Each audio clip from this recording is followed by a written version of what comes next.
دین vibes, دین کی آواز۔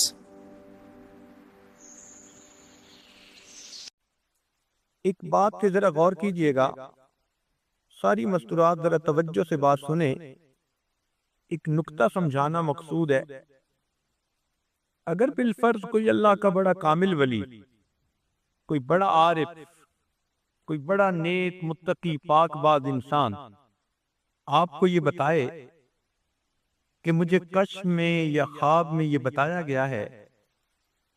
کہ اس وقت آپ جو دعا مانگیں گی وہ قبول ہوگی، یہ قبولیت دعا کا وقت ہے، تو یہ بات سن کر آپ کیسے دعا مانگیں گی؟ خوب رو رو کر، بڑی توجہ کے ساتھ، بڑی آہوزاری کے ساتھ اپنے لیے بھی مانگیں گی، گھر بار کے لیے مانگیں گی، رشتہ داروں کے لیے بھی، عام مسلمانوں کے لیے بھی، سب کے لیے آپ اچھی اچھی دعائیں مانگیں گی، اور آپ کہیں گی کہ میں بڑی خوش نصیب ہوں کہ مجھے پتہ چل گیا کہ اس وقت کی دعائیں قبول ہوتی ہیں، اور اس لیے میں جتنی بھی دعائیں مانگ سکتی ہوں اتنی دعائیں میں مانگ لوں۔ اگر ولی کے کہنے پر آپ کی یہ کیفیت ہے تو ولیوں کے سردار، فرشتوں کے سردار، انبیاء اور رسولوں کے سردار حضرت محمد مصطفیٰ احمد مجتبی صلی اللہ علیہ وسلم نے ارشاد فرمایا کہ روزہ دار آدمی افطار کے وقت میں جو دعا کرتا ہے اللہ تعالیٰ اس کی دعاؤں کو قبول فرماتا ہے۔ تو اب ہمیں افطار کے وقت کتنے اہتمام سے دعا مانگنی چاہیے؟ ہماری زبانیں جھوٹی سہی، ہماری زبانیں کالی سہی، مگر محبوب نے سچی زبان سے فرما دیا، اللہ رب العزت ان کی اس سچی زبان کی لاج رکھتے ہوئے ہم گناہگاروں کی جھوٹی زبانوں سے نکلی دعاؤں کو بھی قبول فرما لیں گے۔ اگر کسی آدمی کا بیٹا کوئی کمٹمنٹ کر دے نا تو باپ اس کی لاج رکھ لیتا ہے، تو کیا خیال ہے کہ اگر نبی علیہ السلام نے فرما دیا تو اللہ رب العزت اپنے محبوب کی لاج نہیں رکھیں گے؟ ایک اور نکتہ سمجھ لیجئے کہ شریعت نے حکم دیا کہ اگر کوئی مزدور کسی کے گھر میں مزدوری کرے اور وقت ختم ہو تو اس بندے کو چاہیے کہ وہ اس کا پسینہ خشک ہونے سے پہلے اس کو مزدوری دے دے۔ اب جب شریعت ہم کمزوروں کو یہ حکم دیتی ہے کہ ہم مزدور کا پسینہ خشک ہونے سے پہلے اس کو مزدوری دے دیں، تو کیا خیال ہے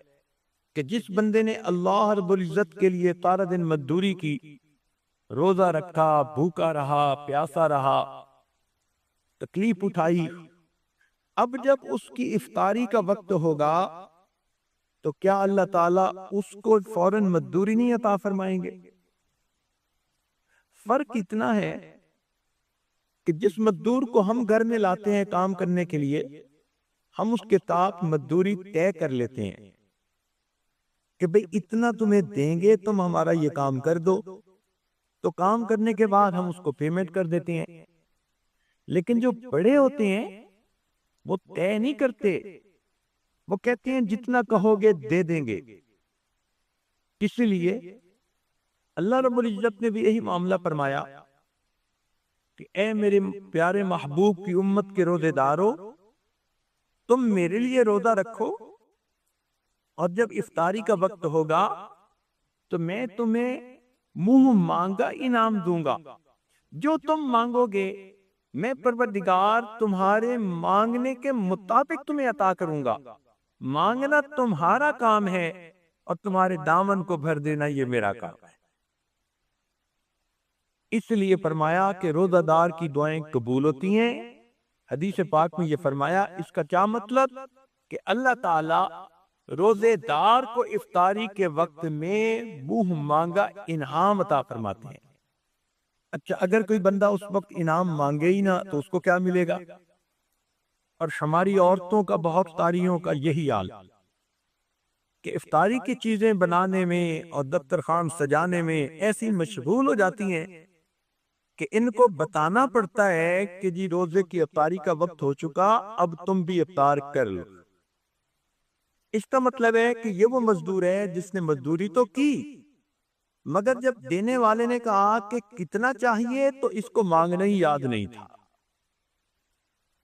اس سے بڑی غفلت اور کیا ہو سکتی ہے؟ عورتوں کو چاہیے کہ اپنے خامدوں کو یہ بات سمجھائیں کہ افطاری کی ہر چیز آدھا گھنٹہ وقت سے پہلے تیار ہو کر دسترخوان پہ پہنچ جائے گی، اور آخری آدھا گھنٹہ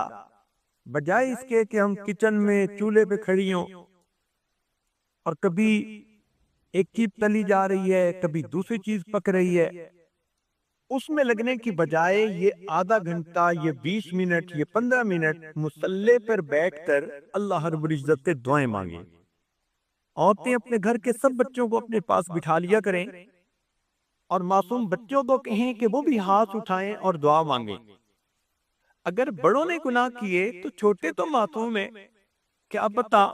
ان کے معصوم ہاتھوں کے اٹھنے پر ہی اللہ کو رحم آ جائے اور اللہ تعالیٰ آپ کی دعاؤں کو قبول فرما لے۔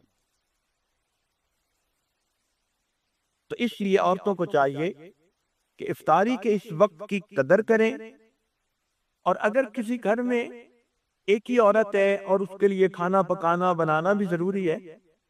تو دعا تو دل سے مانگی جاتی ہے، ہاتھ سے تو نہیں مانگی جاتی۔ ہاتھ کام کاج میں مشغول ہو اور اس حالت میں بھی آپ اپنے دل ہی دل میں اللہ سے دعا مانگ رہی ہو تو گویا آپ بھی اپنے رب سے اس وقت میں منہ مانگا انعام حاصل کر سکتی ہیں۔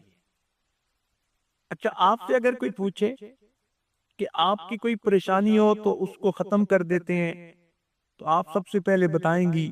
جی میری یہ بھی پریشانی، یہ بھی پریشانی، یہ بھی پریشانی، ایک فہرست گنوا دیں گی پریشانیوں کی،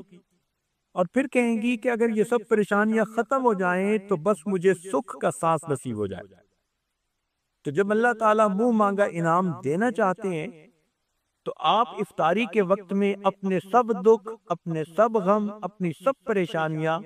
اپنے رب کو سنایا کریں، اپنے رب کے سامنے پیش کیا کریں۔ سارا سال جو آپ دوسروں کے سامنے اپنے ٹکڑے روتی ہیں، خامد اچھا سلوک نہیں کرتا، مجھ پہ توجہ نہیں دیتا، خامد کی توجہ باہر کسی طرف ہے، خامد کاروبار نہیں کرتا، اگر یہ دکھڑے آپ نے سارا سال مخلوق کے سامنے کرنے ہیں تو مخلوق تو خود محتاج ہے،